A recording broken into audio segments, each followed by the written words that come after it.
Um projeto de lei do Senado, o projeto de lei número 5.950 de 2023, propõe incluir a educação financeira como disciplina obrigatória nos currículos escolares do ensino básico.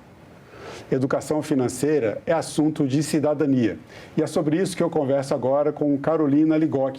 Ela é fundadora da Oficina das Finanças. Carolina, bem-vinda ao programa Cidadania. Muito obrigado pela sua presença. Muito obrigada, eu que agradeço o convite. Então, vamos começar bem pelo beabá, né? Educação financeira nas escolas, no ensino básico, ensinar educação financeira para as crianças. Mas, afinal, do que estamos falando, né? O que é essa disciplina da educação financeira? Essa é uma ótima pergunta, né? Porque existe essa confusão da matemática financeira, né, da parte dos investimentos, da parte do sistema monetário, o que a criança precisa saber, o que o indivíduo precisa saber para que ele consiga fazer uma boa gestão responsável do dinheiro. Vai muito além da matemática financeira, né? É uma questão comportamental. Hoje o mundo já enxerga isso e já vem trabalhando essas habilidades. A gente tem... Bom, é difícil a gente dissociar a questão da educação financeira ao conhecimento da matemática. A gente está lidando com números. Claro. Né? E existe uma defasagem, né? Por exemplo, no PISA, né? Que é um programa, né? Que avalia o nível de aprendizagem dos alunos. O letramento financeiro. O letramento financeiro. Sim. Na matemática, os alunos brasileiros eles têm apresentado um desempenho fraco, né? Embora tenha havido alguma melhora, mas ainda é uma questão preocupante. Como é que a gente consegue conciliar essas duas coisas? A educação financeira, ela entraria como uma matéria transversal e talvez até ir ajudando a melhorar essa compreensão da matemática por ser um ensino prático, uma forma prática de compreensão? Exatamente. É muito prático, né? É muito contextualizado. Todas as crianças, as pessoas, elas já lidam com o dinheiro, elas já fazem escolhas de consumo no dia a dia e isso tem impactos, isso gera números, né? A gente tem um contexto excelente para trabalhar a matemática a partir das decisões financeiras, da análise das opções, mas a matemática é uma partezinha de todo esse contexto. É claro que se for uma coisa contextualizada, com a temática que é interesse dos alunos, as crianças querem consumir, as crianças querem poder estar ali no dia a dia realizando seus desejos, suprindo as necessidades. Então, elas se interessam muito pelo assunto. Inclusive, a gente vê isso, né? Que a educação financeira tem ajudado muitas escolas, muitos estudantes e até professores a engajar os alunos no processo, porque não fica uma coisa distante. É uma coisa muito prática que ela já aplica no dia a dia. Você citou duas palavras aqui que vai me antecipar uma questão. Você falou em desejos e necessidades. Isso tem muito a ver com o que vocês ensinam em educação financeira na Oficina das Finanças, né? Como é que isso é tratado dentro do âmbito do ensino de educação financeira, as pessoas lidarem com os seus desejos, com as suas necessidades e conciliar essas duas coisas administrando bem as suas próprias finanças? Esse é um conceito que as pessoas acham que ele é fechado, né? O que é desejo é sempre desejo, o que é necessidade é sempre necessidade. E a nossa proposta é fazer pensar. Todo o programa, ele vem trabalhando em espiral com essas crianças para que elas consigam olhar para o ambiente, olhar para si e entender o que é um desejo, o que é uma necessidade e que isso não necessariamente é fechado. Por exemplo, um bolo confeitado. Um bolo confeitado talvez seja um desejo. Mas será que um bolo confeitado numa festa de casamento, ele passa a ser necessário? Então, a gente vai trazendo, né, por exemplo, uma bicicleta, ela pode ser um desejo. Mas se for instrumento de trabalho do carteiro, talvez ela passe a ser necessário, ou de um ciclista que trabalha, né, e usa isso profissionalmente. Então, isso é uma coisa, a primeira coisa, o primeiro ponto que eu acho que é muito importante, que não é fechado, que existe, a gente pode ter necessidades e desejos ali diferentes ao longo da vida. E a outra questão é que é necessário realizar desejos. né? Então, a gente não acredita que a gente está aqui só para o necessário. A gente precisa ampliar esse olhar e entender o que vai ser, então, minhas prioridades. O que eu vou escolher, o que eu vou priorizar e colocar sempre as necessidades sendo atendidas antes de você começar a dispersar muito o seu dinheiro para os desejos antes de que as necessidades sejam atingidas, também é um ponto importante. Mas para as pessoas realizarem seus desejos, né, e também atingirem, assim, buscar as suas necessidades também, é preciso a pessoa ter o capital para poder comprar um serviço, um produto, alguma coisa que precise quando é um caso de necessidade, ou alguma coisa que deseje para satisfazer uma questão pessoal. Isso. Né? Que habilidades são desenvolvidas pelas pessoas que passam por esses cursos de educação financeira, especialmente aí as crianças? A gente trabalha 6 habilidades, na verdade, um mapa, né, de habilidades de 6 Gs, que a gente chama, que é o nosso método dos 6 Gs. Então, a gente entende que precisa trabalhar a habilidade de gerar renda, é exatamente o que você falou, né? Eu preciso ter acesso ao dinheiro, porque hoje o dinheiro ele é a troca do nosso tempo de vida, do nosso conhecimento, em troca desse dinheiro. Então, na verdade, esse dinheiro é tempo de vida da maior parte das pessoas, porque é por meio desse tempo que elas conseguem construir e ter esse dinheiro. Então, elas precisam ter habilidades para gerar esse dinheiro com quem elas são. Passa muito por autoconhecimento, por disciplina, persistência. A pessoa precisa entender quem ela é, né, para que ela veja como é que eu vou contribuir com a sociedade, como é que eu vou gerar alguma coisa que seja útil para os outros e fazer dinheiro com isso. Ela precisa saber guardar dinheiro, então ela precisa ter ali entendimento do que vai ser necessário no médio e longo prazo e do que vai ser desejo no médio e longo prazo e direcionar já dinheiro para essas coisas. Ela precisa aprender a gastar, porque existem muitos estímulos para o consumo, existem muitas possibilidades de ter acesso às coisas, né? E hoje, não só com o dinheiro, mas com pontos, existem muitas formas de eu conseguir, com trocas, até hoje com a tecnologia, as redes sociais, a gente consegue muitas coisas. Eu saber também ganhar dinheiro com investimentos. Parte desse dinheiro que eu gerei, eu saber ganhar dinheiro com investimentos, eu saber gerir esse fluxo ao longo da vida, então esse entendimento e também um repertório financeiro, então não é só comportamento, a gente precisa também de um repertório, a gente precisa entender um pouco ali o que é inflação, o que são esses juros, como é que funcionam os empréstimos, a gente tem que ter esse entendimento. Ganhando dinheiro com investimentos, gerindo, e aí a gente tem que desenvolver o olhar da gratidão, que ele é muito importante para as pessoas entenderem o que elas são, o que elas têm, o que realmente é valioso e importante para elas conseguirem usufruir do que elas já são e do que elas já têm, porque o dinheiro ele é só mais um dos recursos que a gente tem na vida para realizar esses desejos e suprir as necessidades. E, às vezes, trabalhando a gratidão, ela se dá conta do que é suficiente. Né? Porque quando a gente fala de desejo e necessidade, a gente traz essa coisa de, para mim, o que é suficiente, para mim, o que é necessário. Porque a gente é muito bombardeado, e as crianças muito, para querer por ser e querer ter. Por marcas exatamente. Que acabam impulsionando, né? E às vezes até empurrando as pessoas para o consumo e muitas vezes um consumo irrefletido. Exatamente. Né? Esse foi um ponto também, você citou agora na sua fala, algo que me lembrou também. O Senado realizou uma audiência pública poucos dias antes de gravarmos essa entrevista, falando justamente sobre esse projeto de lei. É bom que as pessoas saibam que os projetos de lei do Senado, normalmente, eles passam por essa fase de audiências públicas, onde qualquer cidadão pode participar, tem o e-Cidadania. Entrando no site do Senado, você pode enviar perguntas, acompanhar e saber o que os senadores e senadoras estão propondo com um projeto de lei, uma forma de participar, né, uma forma cidadã de participar. E nessa audiência pública foi citado por um dos palestrantes essas armadilhas financeiras, né, que tem muito a ver com essa questão da publicidade, como é que é feita às vezes, a pressão pelo consumo e muitas vezes as pessoas são levadas a comprar por mecanismos de persuasão, né, de convencimento, que é bem típico da área de publicidade. Que armadilhas financeiras são essas? O que você traria de dicas para as pessoas? Olha, cuidado com isso aqui. É um tema bastante interessante e a gente não tem como escapar.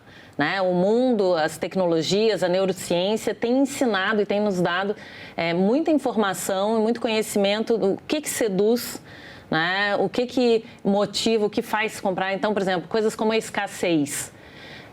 Últimas unidades, né? Só esta semana. Isso faz com que a gente queira aproveitar a oportunidade e a gente faça alguma coisa mais por impulso, sem pensar. Se a gente observar o supermercado, o lugar mais caro para expor os produtos é na faixa do olhar. Então, aquelas prateleiras, né, onde você está ali vendo o produto. Então, é interessante, olha para baixo, vê o que está embaixo, vê as marcas, vê os preços, porque a nossa tendência natural é a gente olhar ali direto. A questão das embalagens, né, os estímulos, principalmente para as crianças, dos personagens, a criança tem que entender, a gente tem que começar a conversar com elas sobre isso. Né? Por que esse personagem será estar aqui nessa embalagem de sorvete ou de um chocolate ou de qualquer outro produto? A música, o som ambiente nas lojas, né? Tem pesquisas que mostram que, às vezes, num ambiente onde vende bebidas alcoólicas, vende vinhos, por exemplo, se coloca mais música francesa, as pessoas compram mais vinhos franceses. Então, existe uma relação muito grande de coisas que a gente pode estar observando. Né? Quando você entra na loja, essas etiquetas, essa parte promocional, né? O que está ali naquela promoção? Porque às vezes a gente compra só porque tem uma promoção. Existem estudos que a pessoa não quer necessariamente o preço mais baixo, mas ela quer se sentir tendo uma vantagem. Então, muitas lojas colocam um preço mais alto para poder dar o desconto e você se sentir tendo aquele desconto. O piso liso dos shoppings, para você andar devagar e olhar as vitrines. A escada rolante que desce num lado e sobe no outro, bem distante, para que você tenha que circular. Mecanismos, né? Muitos mecanismos para impulsionar a compra, a pessoa precisa de autodisciplina. E a educação financeira, eu acredito que vai ajudar bastante. Agora, Carolina, qual é o momento ideal para começar a faixa etária, para que as crianças comecem a ter contato com essa disciplina? Eu acho que quanto mais cedo possível, melhor, né? Porque como a gente está falando de comportamento, a gente começa a desenvolver, e aí a educação financeira não necessariamente vai precisar falar de dinheiro com essas crianças, mas vai falar de fazer, de esperar, por exemplo, de fazer atividades que ela tenha que ter um processo, um meio, um fim, ela tem que aguardar um tempo. Então, por exemplo, tem uma atividade que a gente faz, que é ele vai fazer um festival de pipoca. Então, são para crianças pequenas, ela vai juntando os milhos, então, cada dia que ela vai lá na aula, ela vai juntando esses milhos, vai guardando esses milhos, para que depois, em algum momento, eles juntem os milhos e façam um festival de pipoca. Ali a gente está ensinando organização, a gente está ensinando colaboração, a gente está ensinando a ter um objetivo. Ela vai no final ter um festival de pipoca. Então tem autocontrole, autoobservação. Ela vai se observar, ela juntou, não juntou, esqueceu de trazer o potinho ou não. Então, a gente vai trabalhando essas habilidades comportamentais. Então, ali, a partir de 4 anos, já é possível fazer dentro das escolas um trabalho bem bacana. Né? Desde a educação infantil, a gente já pode trabalhar até o ensino médio, com certeza, com resultados bem eficazes. E você tem, no site, inclusive, da Oficina das Finanças, vocês têm oficinadasfinanças.com.br, né? Vou pedir até para o nosso pessoal colocar o site oficinadasfinanças.com.br. Vocês têm esse olhar bastante didático, bem pedagógico e muito voltado mesmo para o ensino das crianças. Eu queria que você apresentasse para a gente essa engenhoca, né, como você mesma chama, e falasse um pouco sobre a analogia que vocês fazem com o fluxo desse balde de água, essas torneiras e a gestão financeira, né? Como é que as crianças aprendem olhando esse instrumento? Legal.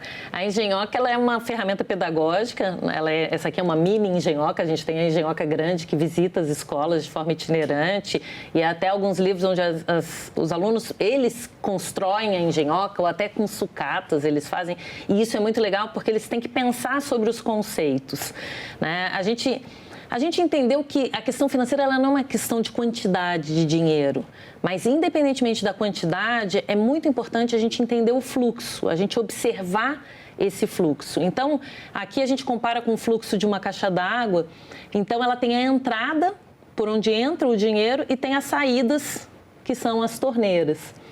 E aí fica mais fácil e mais concreto para as pessoas e para os alunos, para as crianças, entender a questão do limite. Ela vê, né? A gente fez o reservatório, inclusive, transparente, com esse objetivo. Então, ela entender que, à medida que ela vai abrindo as torneiras e vai gastando esse dinheiro, o dinheiro vai acabando.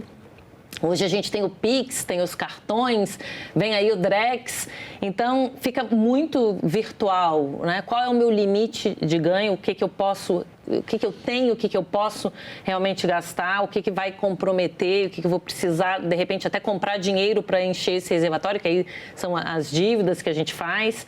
Então, essa ferramenta, ela possibilita trabalhar aqueles 6 Gs que eu comentei, né? Então, vai trabalhar habilidades para gerar e encher, vai trabalhar habilidades para ganhar e encher o reservatório também com renda passiva, os investimentos, aprender a gastar. E aí esse gastar também é fundamental entender o ajuste, né? E a torneira ajuda nisso. Quando a gente está escovando o dente, a gente pode abrir muito a torneira ou lavar a louça, abrir muito e ter um fluxo jorrando água, ou a gente pode dar uma ajustada. Então, não é simplesmente fechar as torneiras, mas é entender quais são as minhas torneiras, onde eu estou gastando e como é que eu faço esses ajustes, dependendo do que é minha prioridade, o que é avaliar, né? Olhar para as torneiras, pensar, é olhar para os gastos e pensar. As pessoas têm muita dificuldade, muita resistência, às vezes, para anotar os gastos. E anotar os gastos por anotar não faz muito sentido, mas anotar para avaliar, para observar, puxa, é o dinheiro, meu tempo de vida que eu estou gerando e estou enchendo meu reservatório. E aí agora eu saio gastando...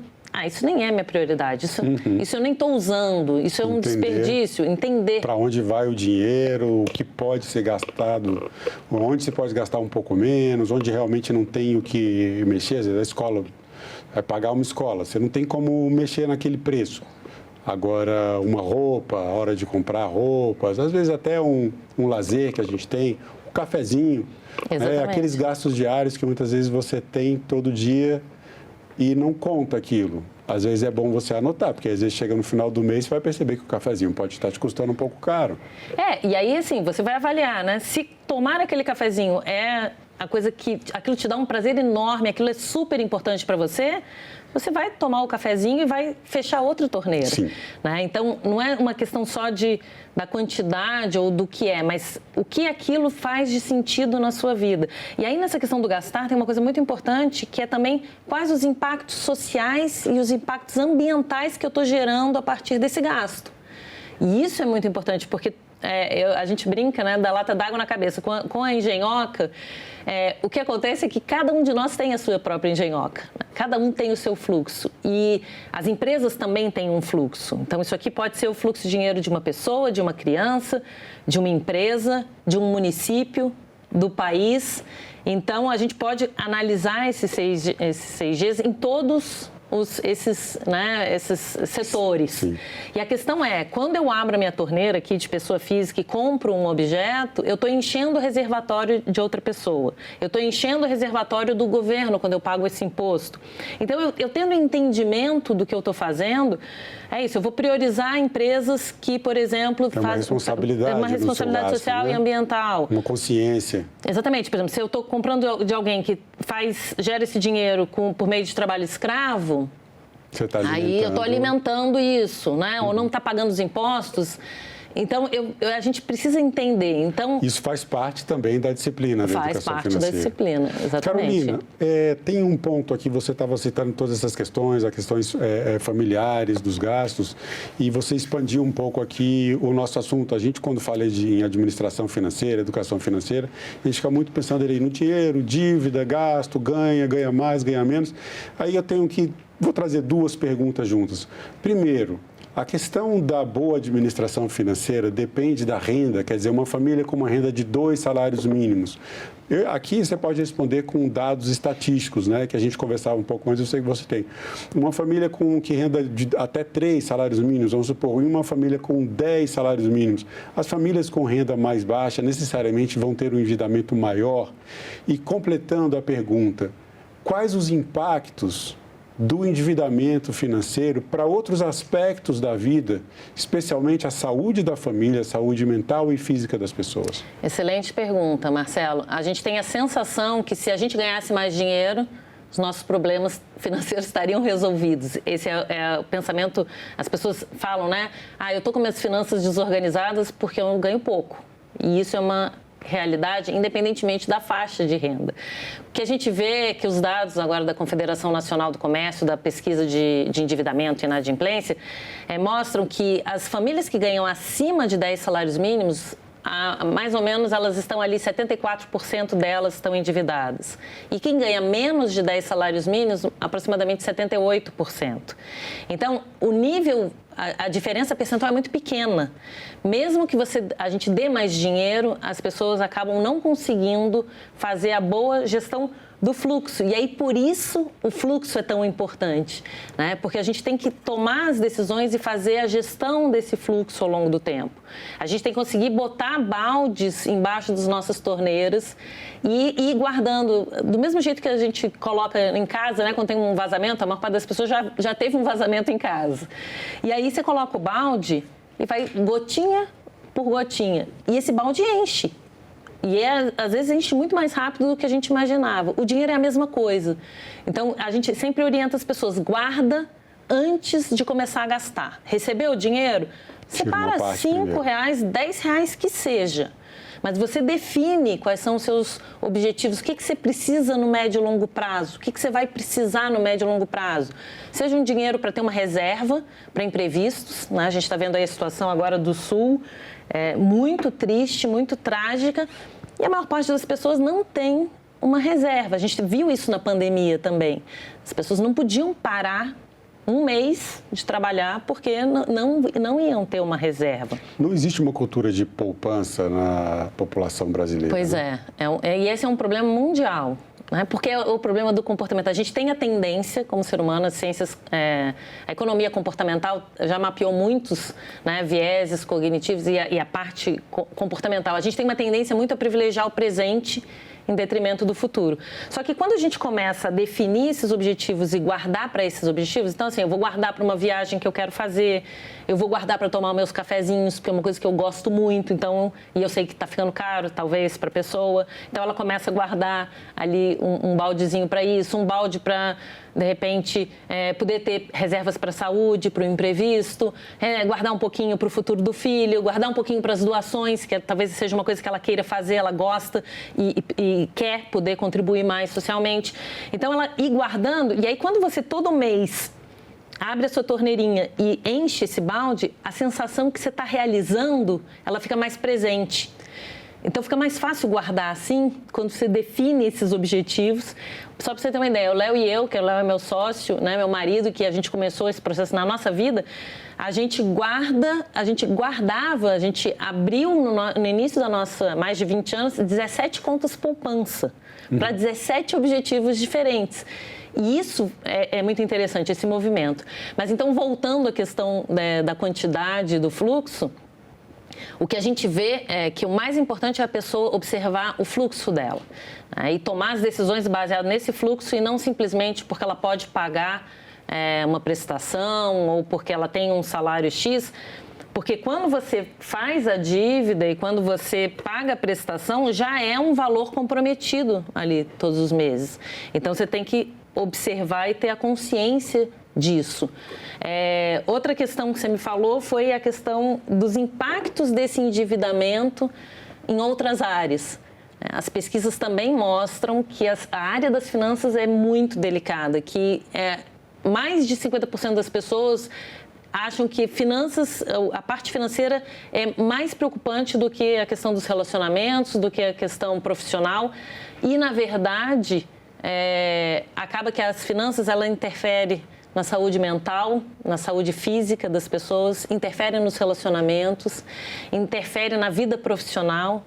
Então, a preocupação com o dinheiro, né, essa instabilidade, essa insegurança, ela acaba atrapalhando todas as áreas da vida. E por isso que a gente acha que é tão importante a escola e a sociedade cuidar desse lugar.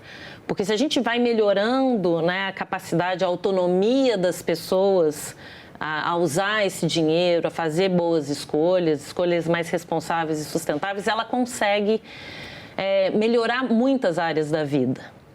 Bom, antes da gente encerrar a nossa entrevista, quero chamar mais uma vez o site da Oficina das Finanças, para quem quiser aprender um pouco mais sobre isso, quem quiser acompanhar também no site do Senado, a gente tem o projeto de lei, novas audiências públicas serão realizadas e é uma forma de as pessoas também acompanharem a produção legislativa do Senado.